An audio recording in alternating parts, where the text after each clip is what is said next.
ଗୋଟିଏ ସହରରେ ସୋନରାମ ଏବଂ ପୂଜା ସ୍ୱାମୀ ସ୍ତ୍ରୀ ରହୁଥିଲେ।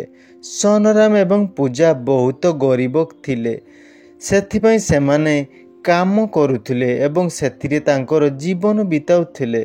ସେମାନଙ୍କର ଗୋଟିଏ ପୁଅ ଥିଲା, ତାର ନାମ ଥିଲା ଜଟିଆ। ଦିନେ ସୋନରାମ ଏବଂ ପୂଜା କାମ କରିବାକୁ ଯାଇଥିଲେ। ସେହି ସମୟରେ ଜଟିଆର ଆକ୍ସିଡେଣ୍ଟ ହୋଇଗଲା।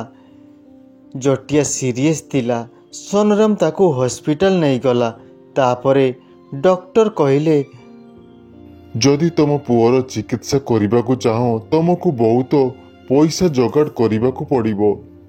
ଯଦି ତମେ ମୋତେ ଟଙ୍କା ଯୋଗାଡ଼ କରି ଦେଇପାରିବ ତାହେଲେ ମୁଁ ତମ ପୁଅକୁ ଠିକ୍ କରିଦେବି ଏବଂ ତମ ପୁଅକୁ ଏଇଠାରେ ରଖ, ନହେଲେ ଏଠାରୁ ତମେ ଅଲଗା ଜାଗାକୁ ନେଇଯାଅ। ସୋନରାମ ସେଇଟାରେ ବହୁତ ଜୋର କାନ୍ଦିଲା ଆଉ କହିଲା, ଦୟା କରନ୍ତୁ, ମୋ ପୁଅର ଦେହ ବହୁତ ଖରାପ ଅଛି, ଦୟାକରି ଚିକିତ୍ସା କରନ୍ତୁ, ନହେଲେ ମୋ ପୁଅ ମରିଯିବ। ତା ଛଡ଼ା ଜୀବନରେ ଆଉ ଆମର କେହି ନାହିଁ। ପୂଜା ମଧ୍ୟ କାନ୍ଦିବାକୁ ଲାଗିଲା ଆଉ କହିଲା, ଆମେ ବହୁତ ଗରିବ ଲୋକ, ଘରେ କାମ କରି ଆମ ଘରେ କିଛି ବି ଟଙ୍କା ପଇସା ନାହିଁ, ଆମେ କେଉଁଠାରୁ ଆଣିବୁ? ଟିକେ ଦୟା କରନ୍ତୁ। ବହୁତ ଆଶା ନେଇ ଆମେ ଆପଣଙ୍କ ପାଖକୁ ଆସିଛୁ। ଯଦି ହବ ତ ଆମେ ଆପଣଙ୍କ ଘରେ ଜୀବନ ସାରା କାମ କରି ଆପଣଙ୍କର ସବୁ ପଇସା ସୁଝାଇ ଦେବୁ। ଏହା ଶୁଣି ଡାକ୍ତର ସେମାନଙ୍କ ଉପରେ ଦୟା କଲା ଆଉ ଜଟିଆର ଫ୍ରିରେ ଚିକିତ୍ସା କରିଦେଲା। ଜଟିଆ ଭଲ ହୋଇଗଲା।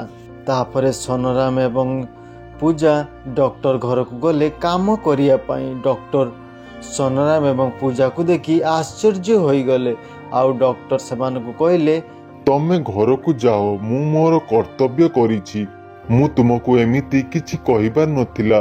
ମୋର ବି ଜାଣି ରଖିବା ଦରକାର ଥିଲା। ମୁଁ ଜଣେ ଡାକ୍ତର, ମୋର କର୍ତ୍ତବ୍ୟ ଥିଲା ରୋଗୀର ସେବା କରିବା, କିନ୍ତୁ ମୁଁ ପଇସା ଲୋଭରେ ତମ ପିଲାର ଅପରେସନ କରୁନଥିଲି। ମୋତେ କ୍ଷମା କରିଦିଅ।